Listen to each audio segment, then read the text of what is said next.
Claire Donovan had built her empire with her bare hands. At 35, she was the CEO of one of the fastest-growing tech firms on the West Coast. She had money, power, influence, everything people said a woman should want. Journalists called her the Iron CEO. Investors worshipped her. Her board feared her. Her staff admired her.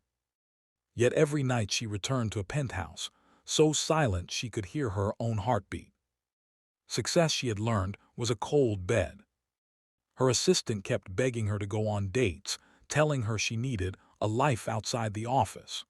Claire refused every time, until one day her assistant sighed and said, "This is the last one, okay? One final blind date. If it's awful, I'll never ask again."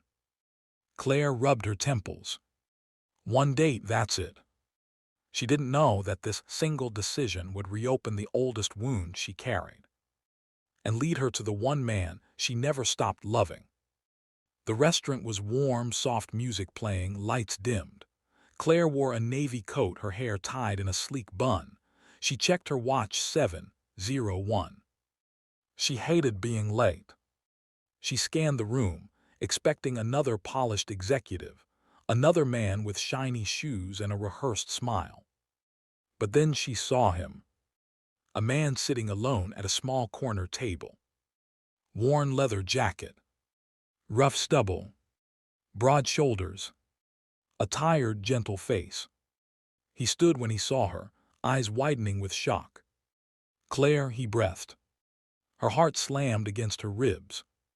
No, it couldn't be. Not him. Not after 17 years. But it was. Evan Carter. Her first love. Her only real love. The boy who held her through high school heartbreaks, who kissed her on the hood of his rusty truck, who promised her forever under the maple tree behind the football field.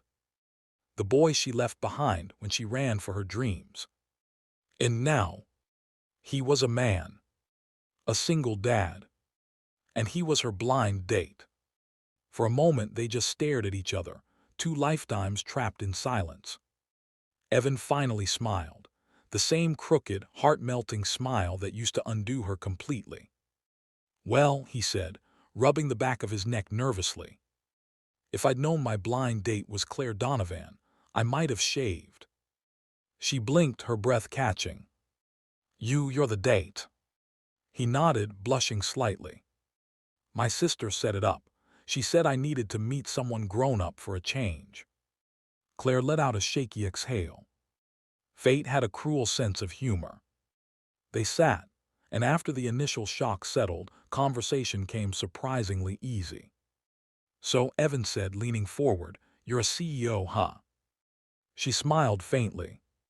"That's what they call me. And no husband. No time." He laughed softly. "Still the same Claire." She looked at him. "And you, a single dad." His face softened immediately, the way only a parent's could. "Her name's Lily, she's 6, smart as a whip, talks more than both of us put together." Claire felt something warm tug at her chest. He reached into his jacket and pulled out a small crayon drawing. A little girl standing with a tall man holding hands. "My whole world," he said. Claire swallowed hard. How's her mom?" His eyes dimmed, but he didn't look away. "She passed 3 years ago."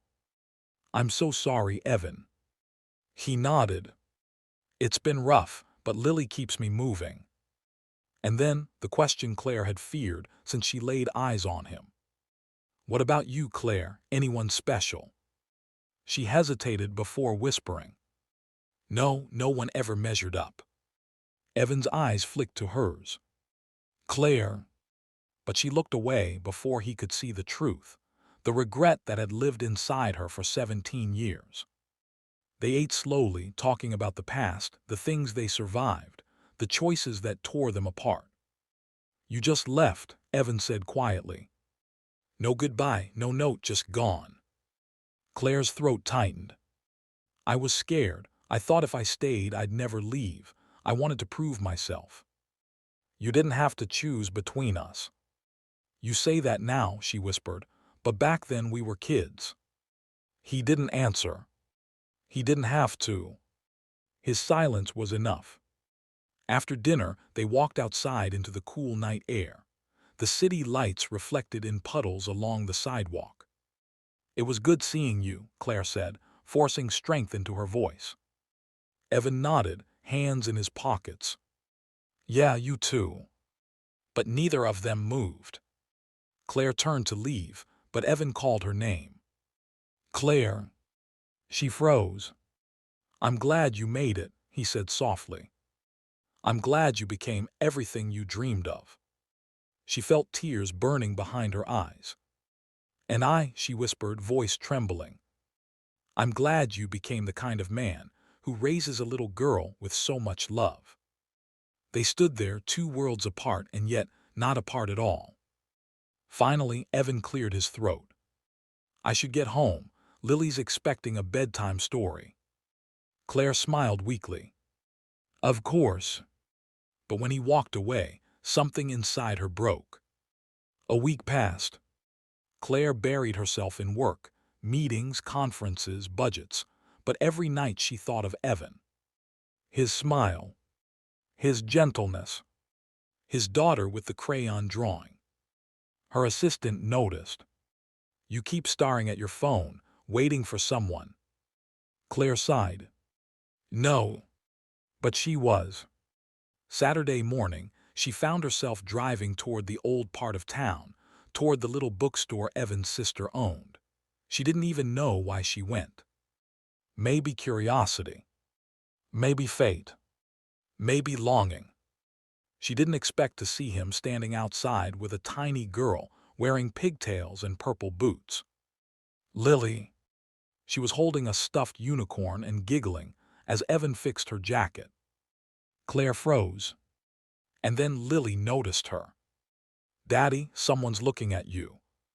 Evan turned. Their eyes met. His face lit up. Claire. She tried to act casual. Oh, I was just passing by. He smirked. You live 25 minutes in the other direction. She flushed. You kept the same smart mouth. And you kept the same terrible lying skills. They stared at each other, laughter softening the tension that had lived between them for years. Lily tugged Evan's hand. Daddy, who's she? Evan knelt beside her. She's an old friend. Lily walked up to Claire confidently. I'm Lily, do you like unicorns? Claire smiled more warmly than she had in years. I love unicorns. Lily gasped dramatically. We can be friends. And she hugged Claire's leg before skipping back to the bookstore. Evan chuckled. She likes you. Claire's heart melted. I like her too. And then without meaning to, Claire whispered. Evan, do you think maybe we could try again? He stared at her. Try us. She nodded. He looked down, breath unsteady. Claire, I have a kid. I have responsibilities. I'm not the same boy you left. She stepped closer. And I'm not the same girl who ran. He swallowed hard. My life is messy. So is mine. She comes first.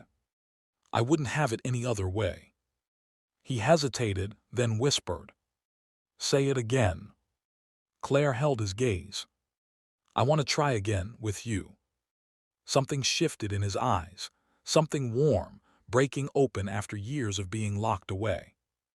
He stepped forward, lifting her chin gently. I never stopped loving you. Her breath caught. And then he kissed her. Slow, deep, full of 17 years of buried love. Lily peeked from the bookstore door. Daddy, are you kissing the unicorn lady? Evan pulled back, laughing, forehead resting on Claire. Yeah, baby, he called. I think I am. Lily squealed. That means she's joining our bedtime stories. Evan wrapped an arm around Claire. Looks like you're stuck with us, he whispered. Claire leaned into him. I think this is where I was meant to be. And for the first time in years, the Iron CEO felt her heart come alive again. Two old lovers, one little girl, a second chance no one expected. Fate had brought them back together. Love would keep them there.